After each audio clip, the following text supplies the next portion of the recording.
മോളെ നന്ദിനി, ഇവനെ ഒന്ന് മാറ്റിയെടുക്കണമെന്ന് പലവട്ടം ഞാൻ നിന്നോട് പറഞ്ഞിട്ടുണ്ട്.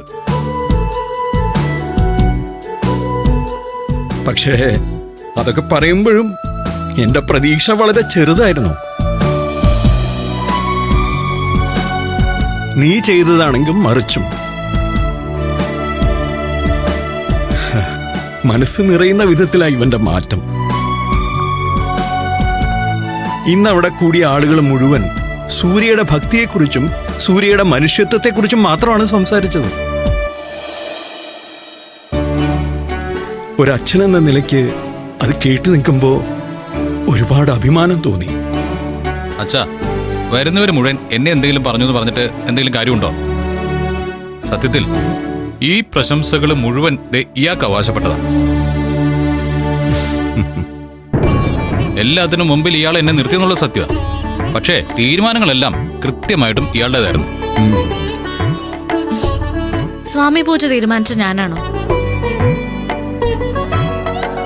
അന്ന് സാറിന്റെ കൂടെ ഇരുന്ന ഭിക്ഷക്കാരെ അന്നദാനത്തിന് വിളിച്ച ഞാനാണോ? അതാ സാർ മനുഷ്യത്വം എന്ന് പറയുന്നത്. ഉള്ളിന്റെ ഉള്ളില് നല്ല ചിന്തകൾ ഉണ്ടെങ്കിൽ മാത്രമേ അങ്ങനെ ചെയ്യാൻ പറ്റൂ. അല്ലാതെ വെറും വാശി കൊണ്ട് പറ്റില്ല. അതെ മോളെ, അതാ ഞാനും പറഞ്ഞത്. സൂര്യ, നീ ഇപ്പൊ കാണിക്കുന്ന ഈ സ്വഭാവം ഉണ്ടല്ലോ, അതിനെ പ്രശംസിക്കാനും പുകഴ്ത്താനും ഒക്കെ ഒരുപാട് ആളുണ്ടാവും. അത് നീയൊരു സമ്പന്നനായതുകൊണ്ടൊന്നുമല്ല. അതിനപ്പുറത്ത് സമ്പന്നമായൊരു മനസ്സ് നിനക്കുള്ളോണ്ടാ. അച്ഛാ, ഒരുപാട് ഇങ്ങനെ പൂഴ്ത്തി പറയല്ലേ. പിന്നെ വർഷാവർഷം ചിലപ്പോ ഞാൻ അറുമുഖന്റെ അമ്പലത്തിലേക്ക് മാത്രമല്ല ശബരിമലയിലേക്കും പോവാൻ ഞാൻ മാലയിടേണ്ടി വരും. അതിനെന്താ? അച്ഛന്റെ മരുമോളെ അതിനും മടിക്കില്ല. ഓ,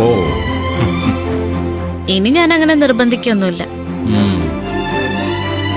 സാറിന് ഇഷ്ടമുണ്ടെങ്കിൽ പോയാ മതി.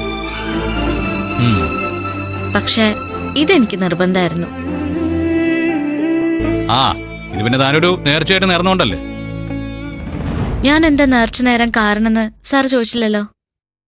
അത് പിന്നെ എനിക്ക് സുഖമില്ലാതെയപ്പോ. അല്ല സർ, ഇനിയത് സാറിനോട് പറയാതിരിക്കുന്നതിൽ കാര്യമില്ല. രാജേട്ടൻ മാലയിട്ട ദിവസം നമ്മുടെ വീട്ടിലൊരു സംഭവം ഉണ്ടായില്ലേ?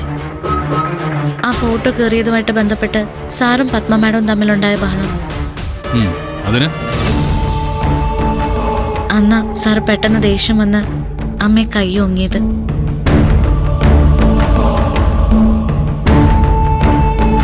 ഒരിക്കലും ചെയ്യാൻ പാടില്ലാത്തൊരു പാപം അത്. ആ പാപത്തിന് പരിഹാരം വേണമെന്നാ ഞാൻ തീരുമാനിച്ചത്.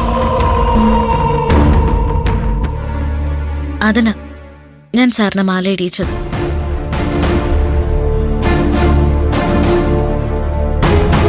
എത്ര ദേഷ്യം വന്നാലും അങ്ങനെ ചെയ്യാൻ പാടില്ല സർ.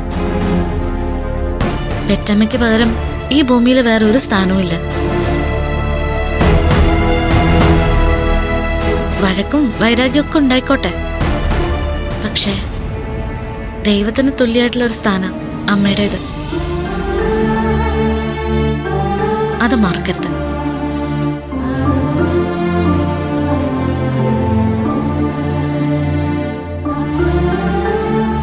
കേട്ടോടാ, കാര്യപ്രാപ്തി എന്താന്നുള്ളതിന്റെ തെളിവാണ് മോളിപ്പോ പറഞ്ഞിട്ട് പോയത്.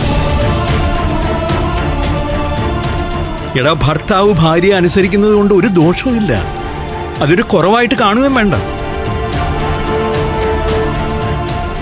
ഓരോ കാര്യങ്ങൾ കഴിയുമ്പോഴും മനസ്സുറപ്പിച്ചു തന്നെ പറയാം.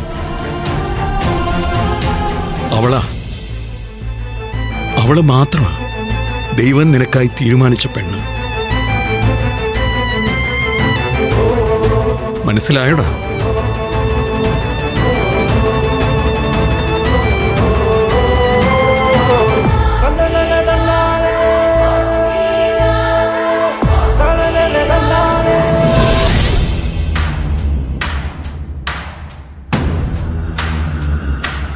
അതെന്താ ഏട്ടനും നന്ദിനിയൊക്കെ വെളുപ്പിനെ തന്നെ പോകാൻ തീരുമാനിച്ചത്?